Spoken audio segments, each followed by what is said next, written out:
পরিবর্তনের পক্ষে নই। জাতীয় সঙ্গীত পরিবর্তন করলে হয় কি 1971 সালকে অস্বীকার করা হয়, সেটা তো সম্ভব না আমাদের। এরা 71-এর পরাজিত শক্তি, 71-এই মীমাংসা হয়েছে এদের সম্পর্কে। আমরা এদের সম্পর্কে নতুন করে কিছু বলতে চাই না। আমাদের জাতীয় সঙ্গীত এটাই থাকবে, পরিবর্তন হবে না। রাজনৈতিক জ্ঞানগম্যি আমার খুব কম। আমি বুঝি যে এমন কিছু হোক যাতে আমরা এখানে সম্প্রীতি নিয়ে, ভালোবাসা, পরস্পরের প্রতি ভালোবাসা নিয়ে, সম অধিকার নিয়ে আমরা যেন একটা বাংলাদেশ বাস করতে পারি। পরিবর্তনের পক্ষে নই।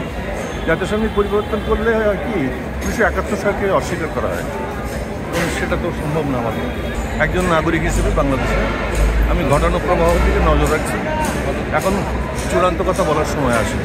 ষড়যন্ত্র তো অবশ্যই হচ্ছে এবং সেটি হয়তোবা কোনো দলের ব্যানারে এই প্রস্তাব আসেনি, কিন্তু আমরা মনে করেছি যে এটি এরকম একজন যুদ্ধাপরাধীর সন্তান, তার মধ্য দিয়ে এটি তারা টেস্ট হিসাবে দিয়েছে এবং এটিতে যদি তারা পার পেয়ে যায় এরপরে আরও বড় বড় কর্মসূচির দিকে তারা যাবে, এটি আমরা মনে করেছি। এবং আমরা মনে করি যে এরকম ছোট ছোট ঘটনাকে যেমন মোকাবেলা করতে হবে, ঠিক একইভাবে আমাদের মুক্তিযুদ্ধ, আমাদের স্বাধীনতা সংগ্রাম, আমাদের যে জাতীয় পতাকা, জাতীয় সঙ্গীত, এই সংক্রান্ত যে ধরনের আক্রমণই আসুক না কেন, আমাদের সার্বভৌমত্ব নিয়েও যদি কোনো প্রশ্ন দেখা দেয়, কোনো ধরনের কোনো আক্রমণ শুরু হয়, আমাদেরকে তার বিরুদ্ধে রুখে দাঁড়াতে হবে। এবং সেই জায়গা থেকেই আমরা আজকে সারা দেশব্যাপী জাতীয় সঙ্গীত এবং জাতীয় পতাকা নিয়ে যে অবমাননাকর উক্তি এবং যে ধৃষ্টতা দেখিয়েছে, আমরা সেটার প্রতিবাদ করার জন্য আজকে সারা দেশব্যাপী আমরা বিভিন্ন জায়গায় সমবেত হয়েছি। আমরা তো বিশ্বাস করি, আমার ধারণা যে আমরা প্রত্যেকেই যারা এদেশের মুক্তিযুদ্ধ এবং আমাদের স্বাধীনতার সংগ্রামকে বিশ্বাস করি, আমাদের এই ভূখণ্ডকে বিশ্বাস করি, তারা প্রত্যেকেই জানি যে লক্ষ প্রাণের বিনিময়ে এবং আমাদের প্রায় 30 লক্ষ মানুষ এবং 2 লক্ষ মা বোনের সম্ভ্রমের বিনিময়ে পাওয়া এই স্বাধীনতা, এটি কারোর মুখের কথায় পাওয়া না। আমাদের এই স্বাধীনতা অর্জন করতে হয়েছে। আমাদের সেই অর্জিত স্বাধীনতাকে যারা ভুলুণ্ঠিত করতে চায়, যারা নস্যাৎ করতে চায়, সেটি অবশ্যই আমাদের জন্য হৃদয় বিদারক। যারা আমরা দেশকে ভালোবাসি, যারা আমরা দেশের মাটিকে ভালোবাসি, দেশের মানুষকে ভালোবাসি, তাদের প্রত্যেকের জন্য এটি হৃদয় বিদারক ঘটনা। এবং আমরা অবশ্যই এরকম কোনো ষড়যন্ত্র যেখান থেকে, যে কর্নার থেকেই আসুক না কেন, আমরা সেটাকে রুখে দাঁড়াবো। এরা 71-এর পরাজিত শক্তি, 71-এই মীমাংসা হয়েছে এদের সম্পর্কে। আমরা এদের সম্পর্কে নতুন করে কিছু বলতে চাই না। এরা এদেশের নিগৃহীত একটি গোষ্ঠী। এই গোষ্ঠীকে আমরা নিগ্রহের চোখেই দেখতে চাই, ঘৃণার চোখেই দেখতে চাই। যারা মুক্তিযুদ্ধকে, যারা আমাদের স্বাধীনতাকে, আমাদের জাতীয় পতাকাকে, জাতীয় সঙ্গীতকে প্রশ্নবিদ্ধ করে, তাদেরকে আমরা অবশ্যই ঘৃণার চোখে দেখতে চাই এবং ঘৃণা প্রদর্শন করতে চাই। 1971 সনে মুক্তিযোদ্ধারা আমার সোনার বাংলা আমি তোমায় ভালোবাসি এই জাতীয় সঙ্গীত গেয়ে পাক বাহিনীর বিরুদ্ধে সম্মুখ সমরের যুদ্ধে লিপ্ত হয়েছিল। লক্ষ লক্ষ তরুণ তাজা প্রাণ বুকে রক্ত ঢেলে দিয়েছে সেই আমার সোনার বাংলা আমি তোমায় ভালোবাসি এই জাতীয় সঙ্গীত গেয়ে। এবং এই জাতীয় সঙ্গীত গেয়ে মুক্তিযোদ্ধারা দ্বিগুণ বলে বলিয়ান হয়ে তারা যুদ্ধে ঝাঁপিয়ে পড়েছিল এবং পাক হানাদার বাহিনীর কাছ থেকে আমাদের এই দেশমাতৃকাকে মুক্ত করে একটি স্বাধীন বাংলাদেশ প্রতিষ্ঠা করেছে।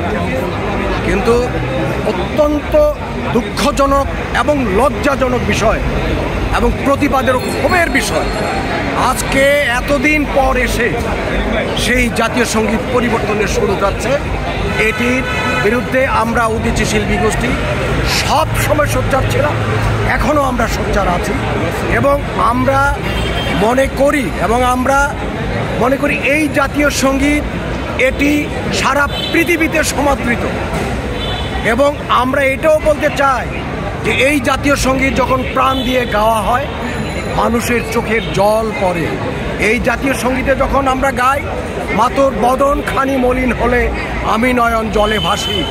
এই যে আমার মা মানে দেশমাতৃকা, এই মা দেশমাতৃকা যখনই বিপদগ্রস্ত হবে তখনই আমরা এই জাতীয় সঙ্গীত গাই এবং তখন আমরা বলি যে আমরা দুঃখ পেয়েছি, আমরা কষ্ট পেয়েছি।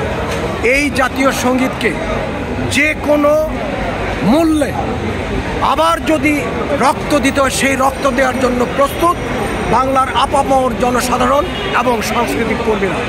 আমরা মনে করি এটি অত্যন্ত সুকৌশলে সেই স্বাধীনতা বিরোধী চক্র আবার সেই তাদের যে শকুনের পাখনা, সেই শকুনের পাখনা আবার মেলে ধরেছে।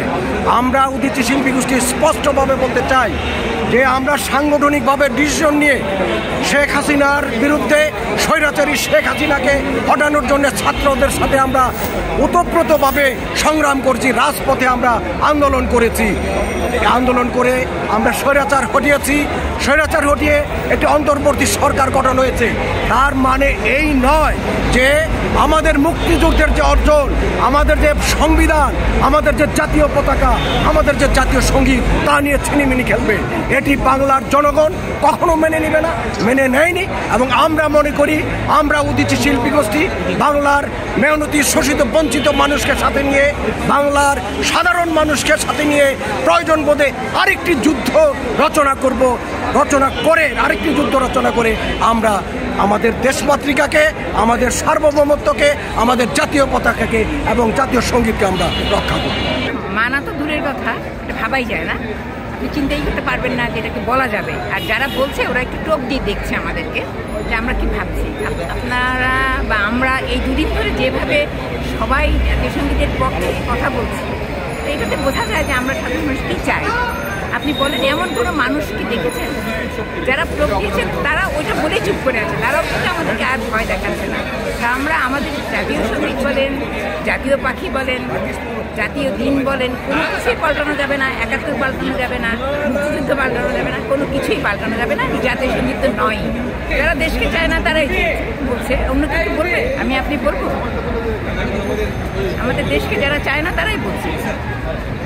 আমাদের জাতীয় সঙ্গীত আমাদের জাতীয় সঙ্গীত, এটাই থাকবে, কোনো পরিবর্তন হবে না।